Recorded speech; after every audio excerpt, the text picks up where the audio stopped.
Gente, é uma honra estar aqui, uma alegria estar falando com vocês. Eu vim hoje aqui compartilhar com vocês um pouquinho da minha experiência, da minha jornada ao longo de tecnologia. Para quem não me conhece, eu sou a Cíntia Esteves. Eu comecei em tecnologia no ano de 1990. Acho que grande parte de vocês aqui não tinha nem nascido nessa época. Então, eu passei por muitas fases aí da área de tecnologia até chegar hoje. Mas eu falo que eu estou só no início da minha jornada, porque todo dia tem muita coisa nova acontecendo. Embora que a minha palestra seja de mulheres na tecnologia, quem me segue no LinkedIn viu que eu fiz algumas chamadas aí, porque os hacks de carreira que eu trago aqui hoje, ele não é aplicável só para quem é mulher, mas para quem é homem também. Mas ele é mais necessário para quem é mulher, porque a gente, por uma questão cultural, por uma questão de criação que a gente recebe, a gente foi educada e foi criada para ser a cuidadora das pessoas, não ter... Eu falo que assim, a mulher, quando ela tem objetivos, como ela tem metas, ela é agressiva. O homem, não. Quem nunca falou assim, nossa, ela tem uma personalidade forte? Acho que algumas de vocês já devem ter escutado essa frase. Mas eu nunca ouvi ninguém falar, aquele homem tem uma personalidade forte. A frase personalidade forte, ela só é para as mulheres e nunca é para os homens. Os homens, ele é um cara de objetivos, é um cara audacioso, e a mulher tem personalidade forte porque ela sabe o que ela quer. Então, por isso, eu trago aqui esses hacks de carreira que são principalmente importantes para nós mulheres. E eu vou começar aqui. Trabalhei muitos anos aí da minha carreira na área de dados. Recentemente, eu voltei para a área de engenharia de software, mas eu quero trazer dados, e eu acho que, assim, principalmente na hora que a gente estava na abertura, era só olhar para o lado para a gente ver o quanto mais homens tinham do que mulheres. Então, os dados que eu trago é o quê? A gente tem aí 83,3% do mercado de tecnologia, ele é dominado hoje por homens. A gente tem que as mulheres recebem, em média, 78% do salário de um homem, considerando a mesma função, a mesma empresa e o mesmo cargo. E a gente tem também que a diferença, quando trata-se de uma mulher negra, ela é ainda maior. Então, isso é o cenário que a gente tem hoje que lidar. Ele já foi muito pior, mas a gente ainda tem um longo caminho aí para a evolução do mercado de tecnologia para nós mulheres. Eu sempre vou trazer naquela barra finalzinha ali, onde eu peguei essa informação ou alguma recomendação para vocês aí, para se aprofundar nesses temas. E aí eu trago aqui alguns números que eu coletei com o pessoal da organização do Tech Hub. A gente teve aí 38,89% das palestrantes hoje, elas são mulheres. Mas eu sei que teve aí todo um movimento da organização para trazer mais mulheres, para dar essa representatividade para todo o público que vai estar aqui com a gente. E dos inscritos, 24,55% são mulheres. Quando a gente pensa que a maioria da nossa população é de mulheres, e eu só tenho menos de 25% num evento de tecnologia, é porque a gente tem um chão muito grande aí para trabalhar. E aí eu trago aqui uma verdade que eu não vim aqui fazer romantismo, falar que é possível, que a gente vai vencer e que vai ser fácil. Não vai ser. E a verdade é o quê? Quando a gente é diferente e quando a gente está no meio de pessoas que não têm o mesmo perfil que a gente vai incomodar.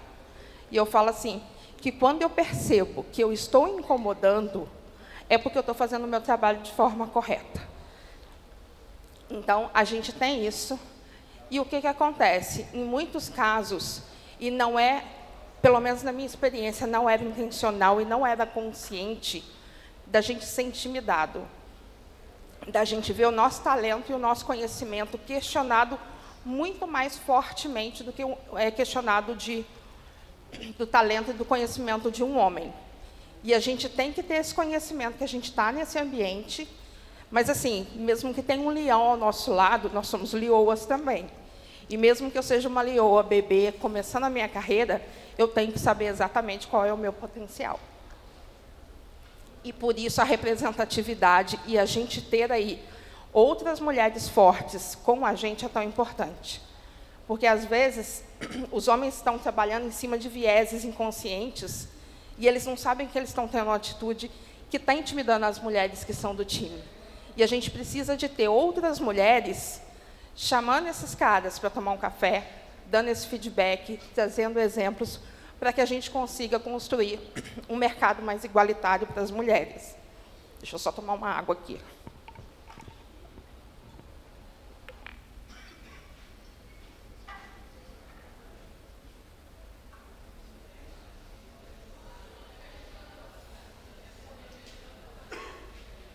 Garganta vai secando. E o meu controle?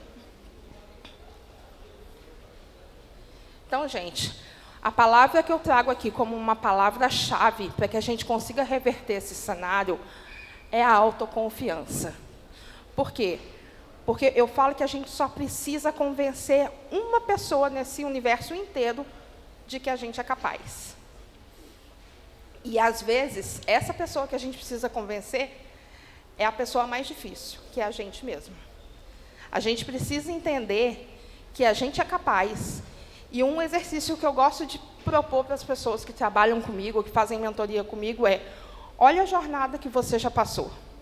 Mesmo quem ainda está na faculdade, você já venceu um vestibular, você já está num lugar que é muito mais longe do que muitas das mulheres estão.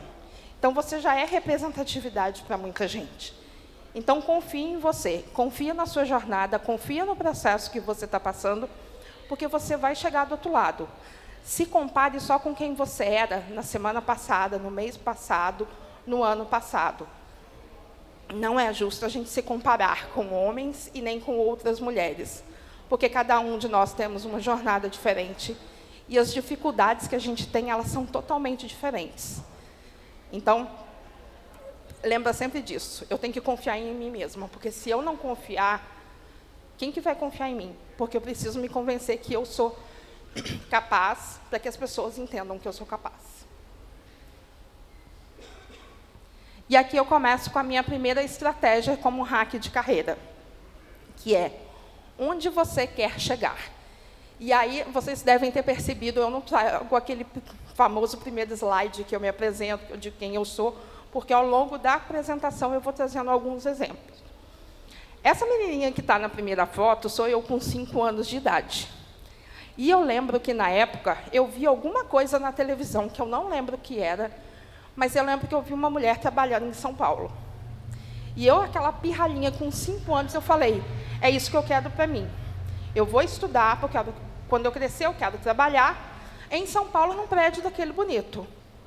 E, ao longo da minha jornada inteira, eu lembro das pessoas me falando: o que você vai fazer ano que vem, Cíntia? Eu falar: eu vou para a escola, porque eu preciso estudar, porque eu quero morar em São Paulo. E, assim, eu vim estudando primário, ginásio. Depois que eu terminei o ginásio, muita gente falou comigo: Cíntia, tecnologia não é para mulher, o que você vai fazer lá? Não, porque com tecnologia eu vou conseguir chegar em São Paulo. E eu vim insistentemente ali, todo o tempo, trabalhando de forma intencional, porque eu queria chegar e trabalhar em São Paulo. E quando foi o ano 2000, eu consegui uma vaga em São Paulo, eu me mudei para São Paulo, e naquele dia eu sabia que eu estava realizando o sonho daquela menininha. Então, assim, muita gente vai falar para vocês: não dá, você não consegue, você está sonhando algo demais, é alto demais. Mas eu falo que se o sonho da gente não assustar ninguém, a gente não está sonhando alto o suficiente. Então, acredita, a Cíntia não chegou em São Paulo porque, num belo dia, ela resolveu se candidatar numa vaga de emprego e conseguiu passar. A Cíntia começou a trabalhar com 5 anos de idade para conseguir chegar onde ela chegou.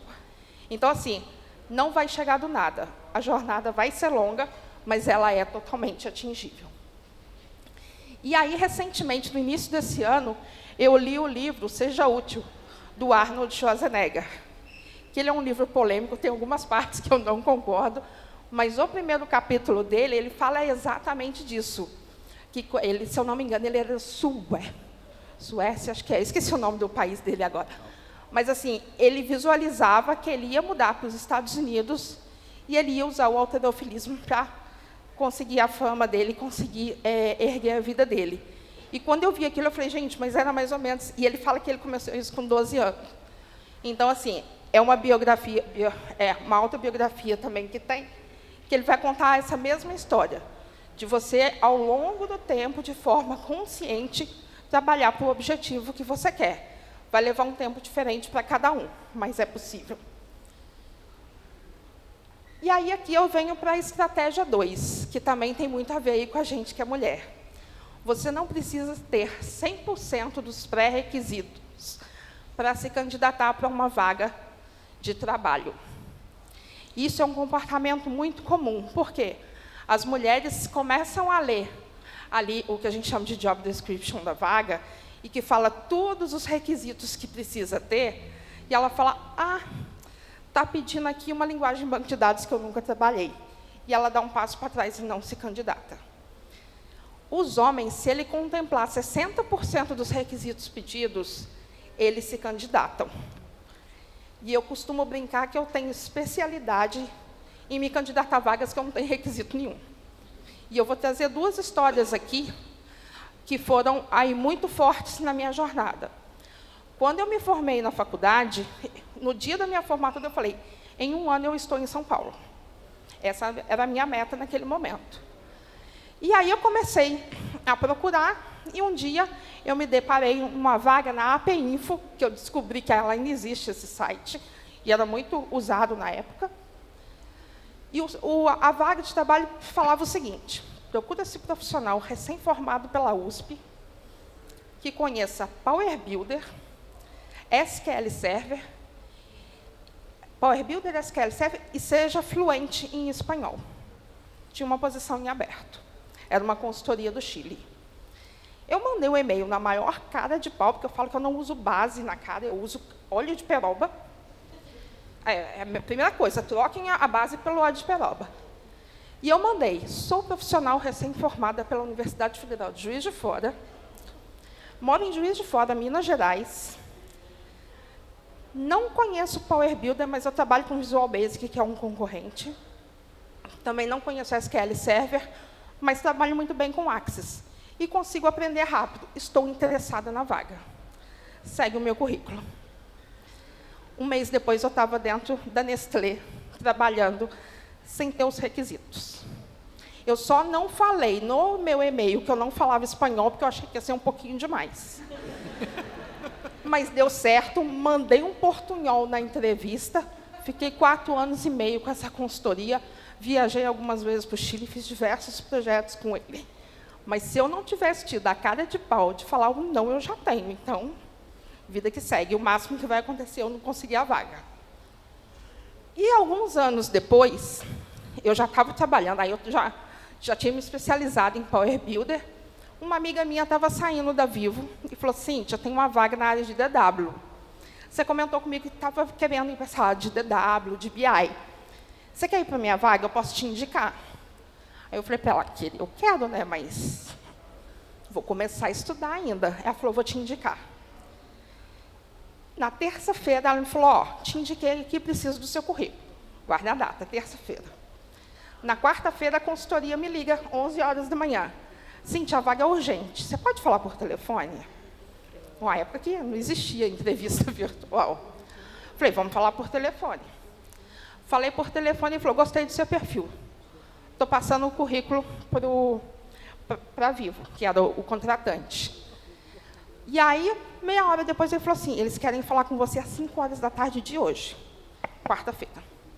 Falei, tá bom. Fui para a empresa, 5 horas da tarde, 4 horas da tarde, fiz a entrevista. Quinta-feira, a consultoria me liga. A vaga é sua. Falei, beleza. Você começa amanhã. O processo seletivo foi de terça a quinta. Sexta-feira, eu comecei. Trabalhando com DW. E um outro ponto, a menina que eu ia substituir, ela saía na sexta. Então, a passagem de conhecimento era, aqui é a base de dados, você acessa dessa forma, o usuário do sistema é esse, eu preciso fazer meu demissional, que eu estou indo embora. Então, assim, eu pegava um ramo de negócio que eu nunca tinha trabalhado, com tecnologias que eu nunca tinha trabalhado, e eu precisava sair do outro lado. Eu fiquei 9 meses prestando serviço lá, e depois eu fiquei mais 12 anos e meio como funcionária. Então, assim, se ela me ligasse e falasse, eu tenho essa oportunidade para você, e eu falasse, poxa, ainda não tenho conhecimento, eu tinha naufragado. E isso representou mais de 13 anos da minha carreira. E tudo que eu sei hoje de BI, de Big Data, de toda a área de dados, eu aprendi na Vivo. Mas eu tive que dar minha cara a tapa de novo, e na entrevista o que eu faço? Eu não minto, eu falo, eu não sei, mas eu tenho background para aprender e aprender rápido. E eu falo que, assim, quando a pessoa fala, a vaga é sua, eu falo, ai, eles acreditaram em mim, pelo amor de Deus, agora eu vou ter que fazer isso acontecer. Mas a gente vai, fala, eu já passei por outros desafios, e eu consegui desenrolar. E, além desse exemplo, eu vou trazer um outro de uma menina que está aqui nessa sala, que nessa época eu estava na faculdade, porque eu sei que tem alunos aqui da faculdade que estão nessa coisa de, poxa, mas você já era formada, já tinha muitos anos de carreira, e quando a gente está na faculdade, início de carreira, isso é difícil de acontecer. Eu estudei com a Alessandra na faculdade, e na época ela já estava no CRIT, e uma empresa precisava de um profissional de Visual Basic. E eu falei, o quê? Eu quero essa vaga.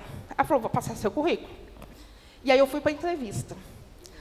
A única coisa que eu tinha naquele dia era feito a primeira aula do curso de Visual Basic, onde eu aprendi a iniciar programas Visual Basic. E a gente teve a apresentação da galera. E eu cheguei na empresa do incubador e falei assim, olha, eu não consigo fazer nenhum teste hoje, porque o que eu sei é iniciar programas Visual Basic. Nem Hello World não vai sair. Mas eu quero um mês. Daqui um mês eu volto aqui e eu faço o que você quiser. E um outro amigo meu também foi para a mesma vaga. Então, era uma mulher disputando uma vaga com um homem. E ele já trabalhava na área. Ele chegou na faculdade, olhou para mim e falou assim, Cindy, o que você falou para aqueles caras? E eu falei, como assim? Ele falou, eu fiz o teste. Ele falou que eu fui bem, mas que eles vão esperar que tem uma outra pessoa, que eles conversarem, que eles querem ver como vai sair no teste. E eles ficaram um mês esperando para eu voltar e fazer o teste. E quando eu voltei, eu fiz o teste, a vaga veio para mim. Então, assim, eu cheguei e eu não menti, que é a primeira coisa que eu falo, não minta, mas é a autoconfiança.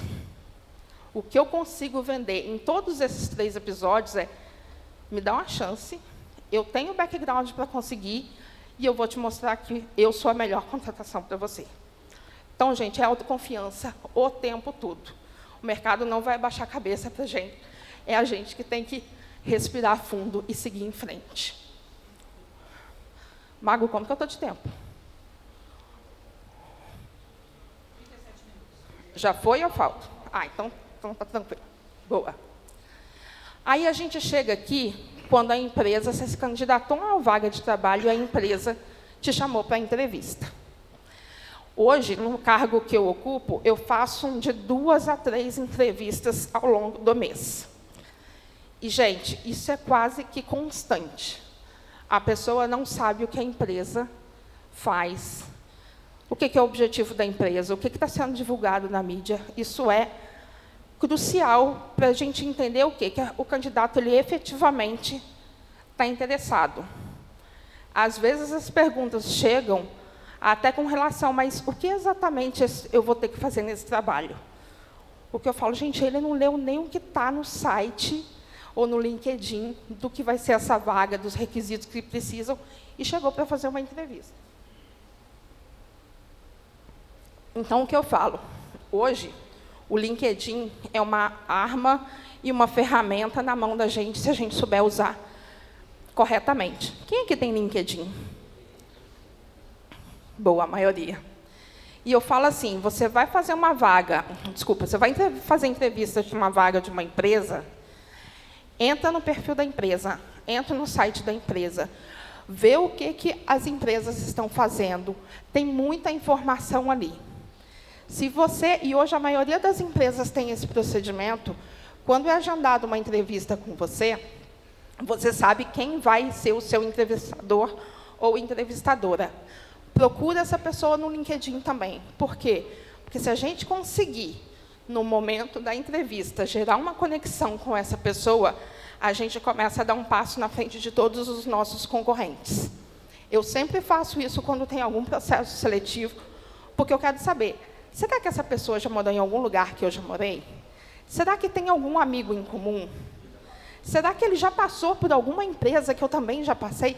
Então, quando eu entro, eu fiz a análise da empresa e de quem vai me entrevistar da mesma forma que a empresa olhou meu currículo, olhou o meu LinkedIn e me analisou. E aí eu estou em pé de igualdades para fazer essa conversa.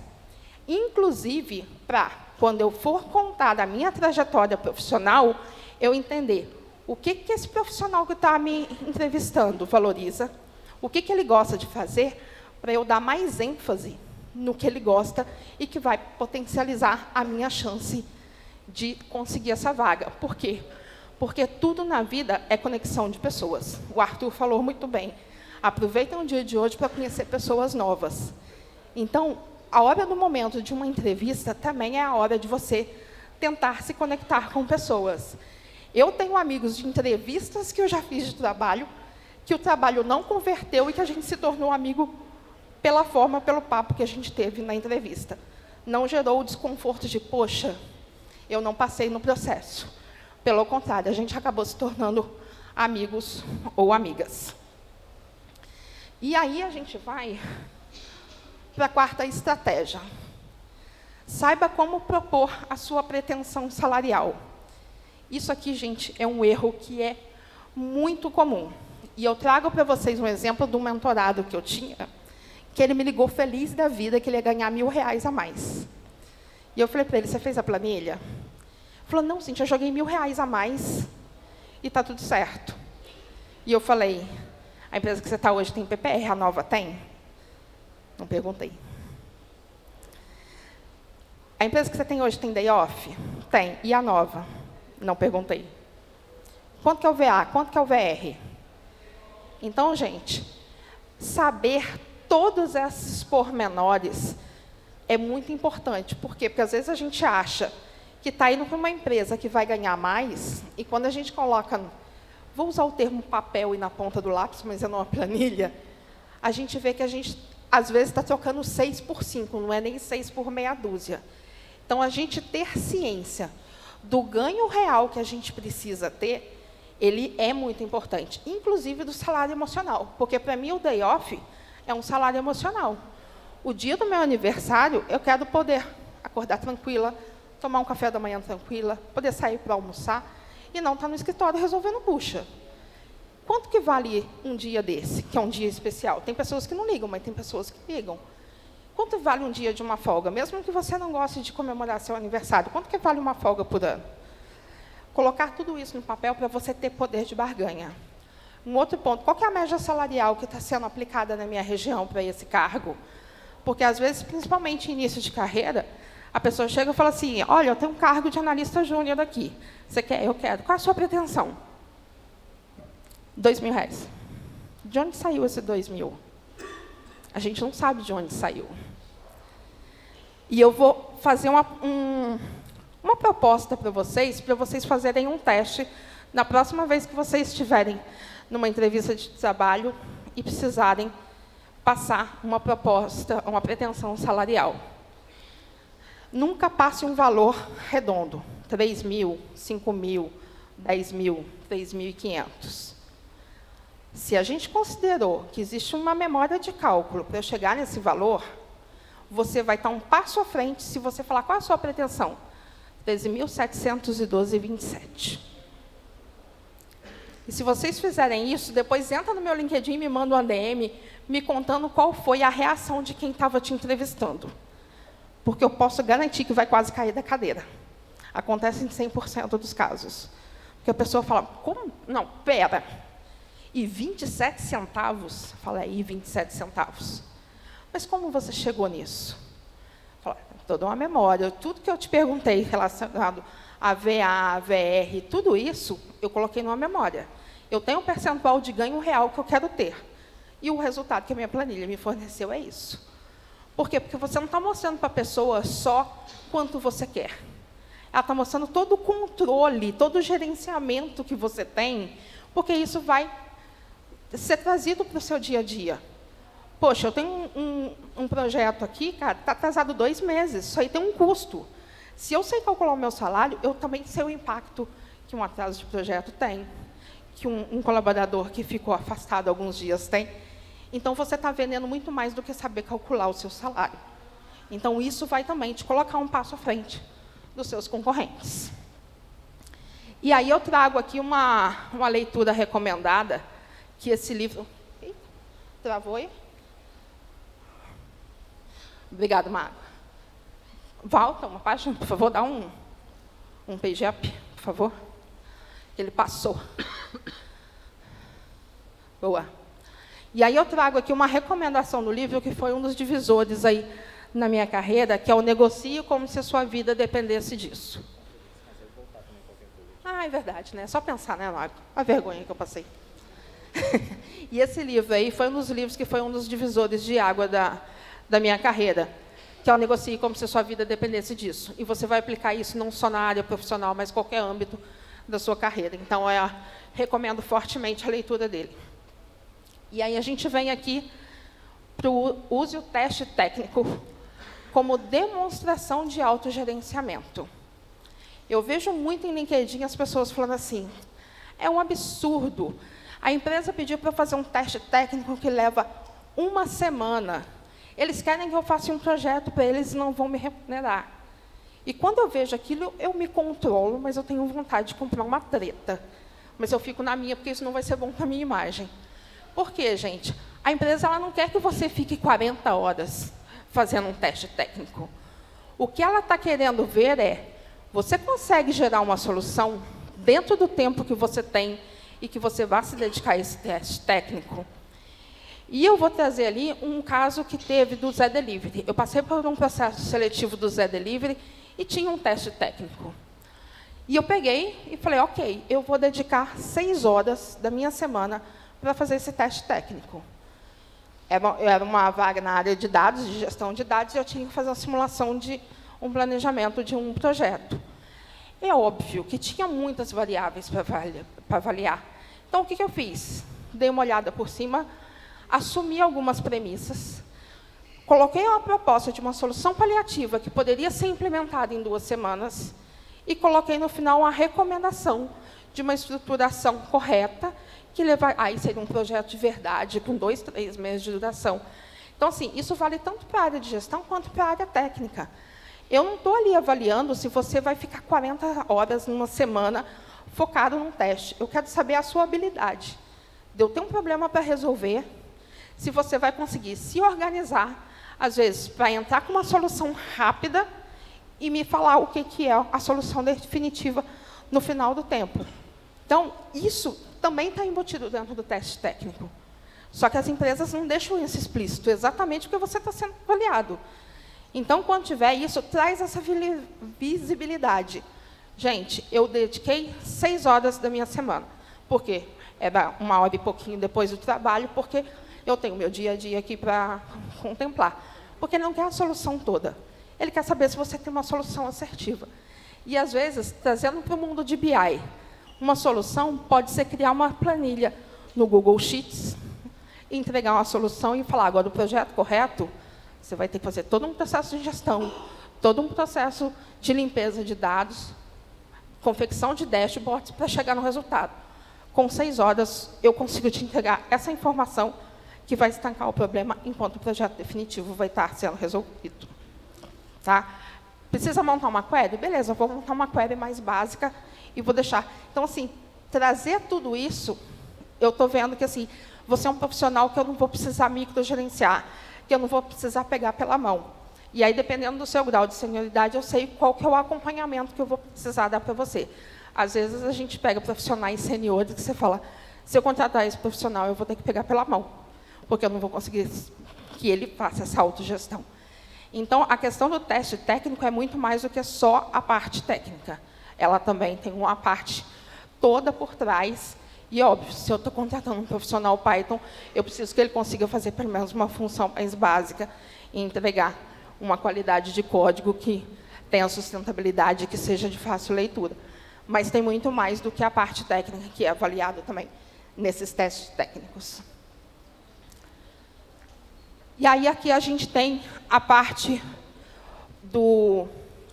Não seja engenheira de obra pronta, que é o quê? Às vezes, seja homem ou seja mulher, isso não tem a ver com o gênero, a pessoa entrou numa empresa e ela está com muita fome de mostrar, poxa, eu cheguei aqui, eu recebi uma boa proposta de trabalho, eu tenho que chegar e eu tenho que mostrar para todo mundo que eu sou capaz. E aí sai atropelando todo mundo. Então, isso para mim é o não seja engenheiro de obra pronta. Eu já passei por diversas vezes por isso. A pessoa chega e fala assim, poxa, mas não é possível que o processo do ETL de vocês está dessa forma. Isso não é a melhor solução. E eu olhava e falava, não, eu sei que não é. Hoje. Mas há 6 anos atrás, quando essa solução foi implementada, naquele momento, a realidade que a gente tinha na empresa, ela era a melhor solução. A gente precisa ter uma refaturação agora, a gente precisa ter uma reestruturação. Mas com o histórico que existia, naquele momento, ele era a melhor solução. E eu não tenho agora como priorizar essa reestruturação, porque tem outros temas acontecendo na empresa. Só que o profissional que já chega com essa postura, ele já tem a tendência a ser repelido pelo time, porque está chegando apontando o dedo para todo mundo. Então, gente, o primeiro, segundo mês, ouve. Papai do céu deu 2 ouvidos para a gente com a boca. Vamos ouvir primeiro, vamos entender tudo o que está acontecendo ali, para depois a gente começar a dar os pitacos. E antes de propor a solução, e aí eu trago isso muito enfatizado, principalmente na área de dados. Às vezes eu falo assim, não, eu só vou tirar esse campo aqui porque não está sendo usado nesse módulo DW. E aí vai lá e tira o campo. Entrega a demanda. Só que DW, para quem conhece, tem toda uma cadeia de informação. Às vezes não é usado naquele campo, naquele módulo ali, mas é onde é coletado e é pulverizado por toda a cadeia e vai quebrar tudo lá para frente. Então, chegou, gente, eu falo que assim, para a gente dominar a área de tecnologia de onde a gente está, menos de 6 meses é impossível. Para você estar pisando no chão, com um chão sólido, é 1 ano. Então, ouve quem já está lá. Estou pensando em fazer isso. Você vê algum risco? Traz essas pessoas para o seu lado. É importante. E a gente mostra o respeito que a gente tem por essas pessoas que estão lá. E vamos para 7. Você está onde você se coloca. Isso aqui é um ponto que, para as mulheres, a gente precisa ter muito enraizado. Para a gente, quando tiver outras mulheres no time, a gente não ter um papel tóxico com outras mulheres. Para que a gente não replique comportamentos de vieses inconscientes que incomodam a gente mesmo. Então, antes de falar para alguém, fala, como eu me sentiria se alguém falasse isso? E aí eu trago 3 casos que aconteceram comigo em alguma das empresas que eu já passei. O primeiro é, a Cíntia é ouvida nas reuniões, eu nunca sou. E aí eu estava saindo, a pessoa falou assim, mas você é sempre ouvida, ninguém nunca me ouve. E aí vamos montar uma imagem mental aqui. Empresa grande, aquela sala com aquela mesona de reuniões e projetos sendo discutidos. A Cíntia está a 1, 2, 3 posições de quem está tomando a decisão. A outra menina chega e fala assim, eu não vou sentar perto do gerente, Deus me livre, melhor que ele nem saiba que eu estou aqui. Só que quando ela resolve falar, o cara nem ouve. Porque ele está lá na cabeceira e ela está lá do outro lado. E o feedback que eu dei foi, a gente precisa saber exatamente onde a gente senta na mesa. Se eu preciso expor uma ideia, eu preciso estar próximo de quem está ali para ouvir. Da mesma forma, se eu estou numa reunião, que eu sei que eu estou ali como ouvinte, ou que eu preciso sair 10 minutos antes de terminar a reunião, porque eu tenho um outro compromisso que eu preciso correr, eu vou sentar perto da porta, porque eu quero sair a francesa e que ninguém me note. Então, a gente precisa saber onde se colocar, em quando colocar e tudo isso. Segundo exemplo, os projetos da Cíntia são aprovados facilmente pelo stakeholder mais exigente. O que você está aprontando, Cíntia? Com aquela coisa, você está fazendo alguma coisa além do seu trabalho para esse cara chato e está aprovando tudo isso? E eu lembro que, no meio da reunião, eu virei e falei assim, eu estou fazendo o que você não está fazendo no meu trabalho. Porque aí você já assenta ali os limites do que pode ser brincado e o que não pode ser brincado. Mas a verdade era uma só. O stakeholder, ele era aquele cara pelinha, que ele questionava tudo, mas que tinha um conhecimento absurdo da empresa também. E o que eu fazia? 2 dias antes da reunião, eu falava, cara, eu preciso de meia hora com você. Eu estou com uma ideia aqui de solução e eu queria te ouvir. Batia um papo com ele, mostrava a ideia, ele se sentia valorizado, ele sabia o respeito que eu tinha por ele. Quando eu apresentava a proposta, ele já tinha aprovado. Por quê? Porque eu não queria discutir no meio. Por quê? Uma reunião com 20 pessoas, se eu começo a discutir solução, eu estou perdendo dinheiro da empresa. Eu estou perdendo tempo de um monte de coisa. As pessoas param de ouvir, porque não é interessante para elas. Então, o que eu fazia? Quem são meus stakeholders? É ele e ela? Antes da reunião com todo mundo, eu vou sentar com os dois e falar, o que vocês acham? Faz sentido? Não faz? Eu preciso que eles validem a minha solução e eu preciso saber também se tem algum ponto que eu não estou vendo e que eles estão vendo. Então, são estratégias que a gente usa para ganhar e a gente não pode, como mulher, ter esse tipo de comportamento com outras mulheres. E aí, um outro ponto. Para você falar não é fácil porque você é gerente, mas eu sou júnior e eu não posso. E a minha resposta é simples, eu sou gerente porque eu já falei muito não. Se eu não tivesse falado não, eu não teria chegado. Por quê? Porque falar não é mais importante do que falar sim. Saber onde você não quer estar é mais importante do que saber onde você quer estar. Então, você precisa definir esses limites. E eu falo que eu tive uma dificuldade muito grande de aprender a falar não. Mas não porque eu não sabia falar não, porque eu falava nem fudendo. E aí o caldo desandava, entendeu? Então, eu tive que aprender a falar assim, Cíntia, você pode priorizar isso para mim? Eu falava, você me ajuda? Porque eu estou com 4 outras prioridades, uma vai ter que cair. Vamos comigo falar com o meu gerente? Porque eu falava assim, não posso, tem outras 3 prioridades. Então, eu tive que aprender a falar o não e deixar de falar o não e fuder. E aqui, para mim, é a principal das 8 estratégias, que é uma ferramenta chamada Matriz 9Box. Isso aí, ele é um dos pontos que a gente tem, que são as regras ocultas do trabalho.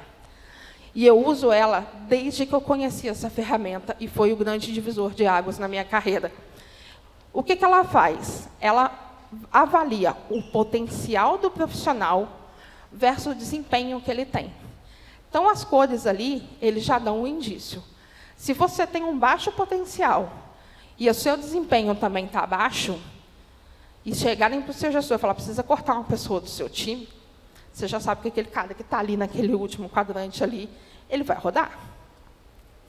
Em contrapartida, se você tem um alto potencial e um alto desempenho, é o que a gente chama de rockstar. É o grande talento do time e é o que todo mundo está querendo roubar.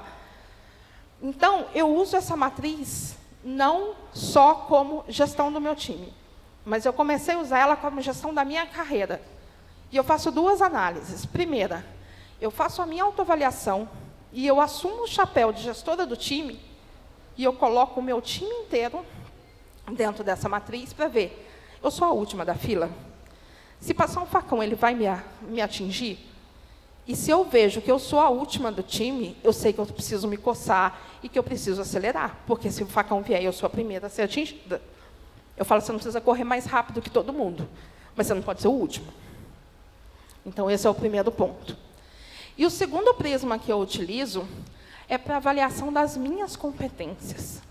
Hoje eu estou num cargo de gestão.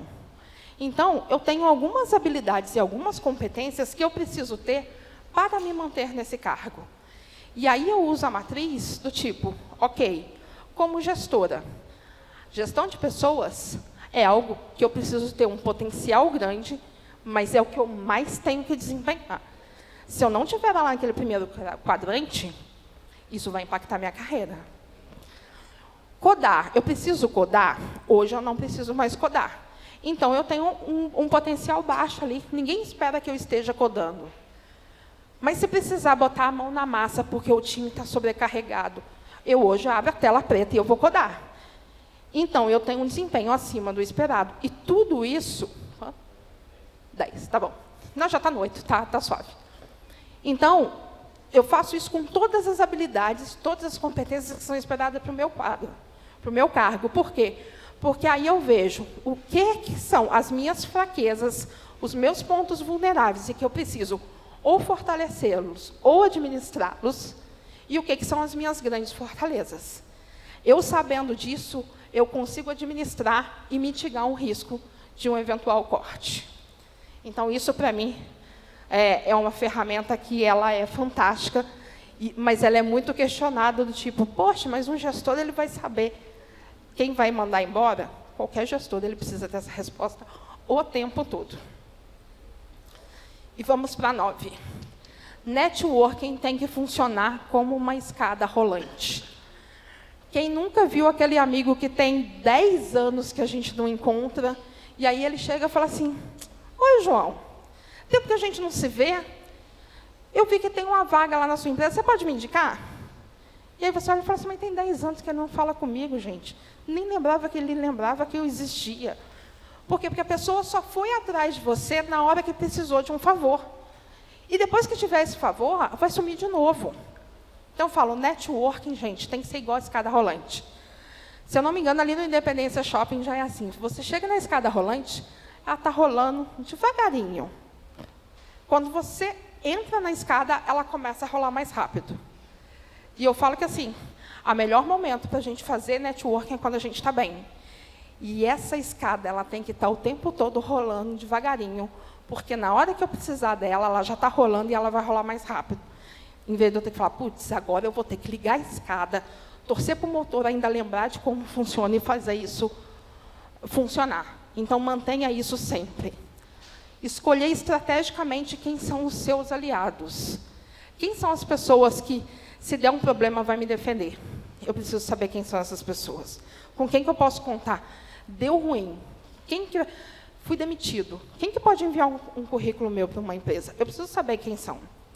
E aí eu vou puxar aqui a sardinha para o pessoal do Tech Hub.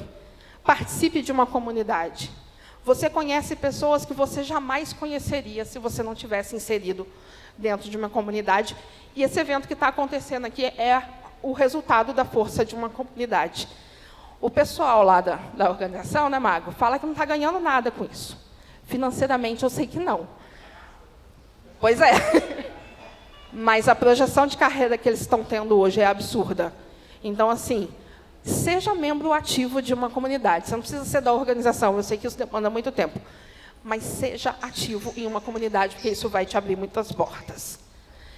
E, no meu caso, eu tenho aí, quem foi no Shopping da TI, eu fiz uma apresentação ano passado sobre OKRs, eu tenho um OKR sobre networking para mim, que eu chamo de Café com Prosa e Shopping da TI. Eu tenho um compromisso comigo mesmo, que pelo menos uma vez por mês eu tenho que estar no evento do Shopping da TI, para estar sempre em contato com o pessoal. Porque a minha escada rolante ela precisa estar o tempo todo andando. Porque na hora que eu precisar, eles vão falar, assim, a gente está sempre aqui ajudando a gente, é hora da gente retribuir a ela. E eu tenho o meu Café com Prosa, que é o quê? Eu volto lá no slide anterior, é aqui, mano? Eu volto aqui. Eu mapeei quem são as pessoas estratégicas para eu conversar. Então, eu pego as minhas fraquezas e eu falo assim, quem consegue organizar bem um evento que essa minha fragilidade eu não consigo? Pô, o Mago organizou um puta de um evento. Eu vou chamar ele para tomar um café e bater um papo com ele. Porque dali daquela conversa vai sair muitos inputs que vão pegar uma vulnerabilidade minha e eu vou conseguir fazer dela ou uma fortaleza, ou pelo menos eu ter um pouco mais de conforto. E aí eu trago uma outra leitura aqui, que é o livro Tribos, que ele fala exatamente dos ganhos que você tem e por que você deveria ou criar ou participar ativamente de uma comunidade. E aí a gente chega aqui na 10ª estratégia, que é a empregabilidade. Hoje, vocês não precisam me responder, é só para refletir. Se você estiver num processo seletivo com esse monte de gente, será que você é aquela ou aquele de vermelho que a pessoa vai olhar e falar assim, é você que eu quero? Quero nem falar com os outros. Será que você vai ser essa pessoa? E não é a gente que responde isso, porque a gente sempre se acha o máximo, ou pelo menos deveria se achar. Mas a gente precisa saber o que o mercado está achando da gente. Então, eu falo, para quem eu lidero nas empresas que eu trabalho, ou para quem faz mentoria comigo, uma vez por ano, você precisa participar de um processo seletivo com afinco, com o objetivo de ser aprovado. Por quê? Muitas vezes as pessoas falam assim, essa empresa aqui, não dá mais. O meu gestor é tóxico, só sabe cobrar, é muita pressão. O meu salário está terrível, eu ganho pouco. Eu falo, vai para o mercado. Às vezes a pessoa volta com o rabinho no meio das pernas, eu falo, e aí? Cíntia, me ofereceram 70% do que eu ganho hoje. Pois é, às vezes você não está com essa bola toda. Mais do que isso, às vezes a tecnologia, principalmente quando a gente está muito tempo numa empresa, às vezes a tecnologia que a gente está utilizando não é o que o mercado está esperando. E a gente precisa entender se o que a gente tem de habilidade, de competência, está sendo valorizado para o mercado. E, gente, o pior que pode acontecer com isso é você conseguir uma oportunidade melhor e melhorar de vida. Não tem nada além disso, porque pode ter certeza. A empresa que vocês estão trabalhando hoje, se precisar mandar qualquer um embora, é 2. É uma decisão de 5 minutos. Porque eles já têm um Ninebox lá. Eles já sabem quem é. Então, pensa na sua carreira. Eu preciso ver se eu estou no lugar certo, na hora certa, se eu estou ganhando corretamente ou se eu estou reclamando de barriga cheia. Então, façam isso, porque eu posso provar para vocês.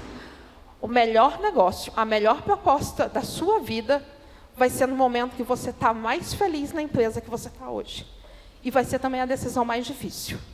Porque quando você tem um bom líder, você tem um plano de carreira, você tem um time com quem você gosta de trabalhar, e você recebe uma proposta que você olha e fala, eu não posso falar não. Porque você está saindo de um lugar bom. E você não está deixando aquele lugar, você está indo para outro. É diferente de você estar fugindo de um lugar. Então, pelo menos uma vez por ano, gente, testem a sua empregabilidade, para saber se você está atualizado e quanto você está valendo no mercado. E aí eu trago aqui uma frase que é, sorte é estar preparado quando a oportunidade chegar. Não é quando ela chegar que eu vou me preparar, eu tenho que estar preparado. Não deixe acontecer de, poxa, por que eu não fiz aquele curso de Python? Agora eu perdi. Lembra da Cíntia lá de 5 anos, todos os dias, de forma consistente, está se preparando. Porque depois, a hora que alguém bater no teu ombro e falar, você deu sorte, hein? Você fala, foi sorte não, cara. Foi muito suor. Essa frase é da Oprah Winfrey, que eu gosto bastante. E eu vou fechar aqui com uma estratégia extra, que é, entenda as regras. E aí eu trago essa leitura aqui, as regras ocultas do trabalho, que uma das regras é o Ninebox. O que acontece, gente? Eu entrei numa empresa, eu preciso entender o que nenhuma empresa está falando, como eu vou ser avaliado, com quem que eu preciso me aliar. Quem aqui já não trabalhou com aquela pessoa que fala assim, o que essa pessoa está fazendo ali, gente? Não sabe o trabalho, não sabe conversar, não sabe fazer nada, e tem um cargo maior que o meu, e ganha mais do que eu, não faz o menor sentido. Tenta entender qual que foi a regra que colocou aquela pessoa ali. Ou você entra numa empresa e fala assim, estou aqui como analista júnior, resolvendo um monte de BO, e o sobrinho do dono está lá, ó, analista sênior, e não faz a metade do que eu sei. Você precisa desse cara do seu lado, porque é ele que vai levar o seu nome para onde você não consegue entrar, porque ele tem acesso, que você não tem. Então, entenda quais são as regras que as empresas não coloquem explícitas, porque é um jogo de tabuleiro, gente. Se a gente quer ganhar no xadrez, não adianta a gente jogar como se fosse um jogo de damas. Eu preciso saber qual é a regra do jogo, porque senão eu nunca vou ganhar esse jogo. Aí eu deixo aqui 3 leituras para contemplar aí para vocês. O poder da autorresponsabilidade. Qualquer coisa que aconteça com a gente tem responsabilidade, e só a gente é capaz de mudar. Como colocar limites, que foi o exemplo que eu trouxe lá. Cíntia, o que você está aprontando? Você tem que se posicionar e tem que colocar limites. As regras ocultas do trabalho, que eu vou ler agora, e o seja egoísta com a sua carreira, que diz muito essa questão de você se testar e avaliar como está o seu valor de mercado. Essas aí são as minhas redes sociais. Eu vou estar aqui hoje o dia inteiro ao longo do moinho aí. Podem me parar para a gente conversar, trocar as ideias. Foi um prazer estar aqui com vocês. Eu só vou fazer 2 perguntinhas, porque eu trouxe os brindes para sortear.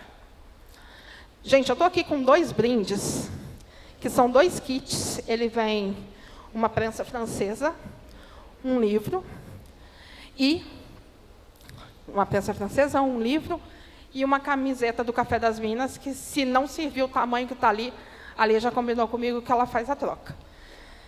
E assim, como a gente está num universo que as mulheres são a minoria, eu vou sortear não, eu vou distribuir um kit exclusivamente para a mulher, e o outro geral, pode ganhar tanto homem quanto mulher.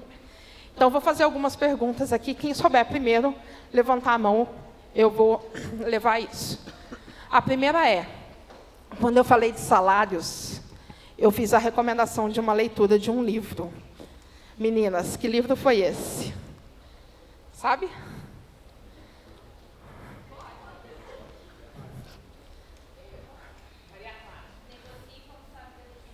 Negocie como se a sua vida dependesse disso. Isso aí.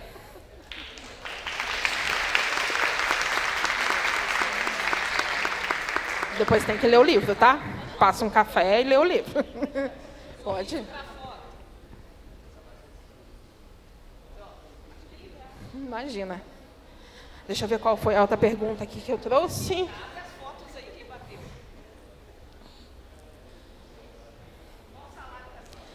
Deixa eu só pegar minha colinha aqui. Agora é para todo mundo, e aí levanta a mão quem souber. Eu quero 3 variáveis que a gente precisa considerar na hora de compor a nossa pretensão salarial. Levantar a mão primeiro. É aquilo tipo day off do trabalho, VR, vale-refeição, participação dos lucros. 3?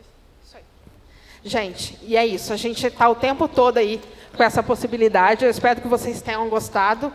Quem quiser bater um papo, tomar um café, é só me cercar aí hoje ao longo do dia, que vai ser um prazer, viu? Obrigada, gente.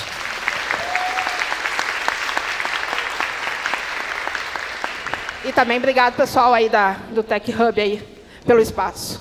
Ô, pessoal, se alguém tiver alguma pergunta também para a Cíntia agora, pode fazer também. A gente vai deixar um tempinho, não tem problema não. Pode só levantar a mão que eu levo o microfone, isso aí. Tá? Vamos aproveitar esse tempinho aí. Alguém tem alguma questão, alguma dúvida? Só levantar a mão. Aqui.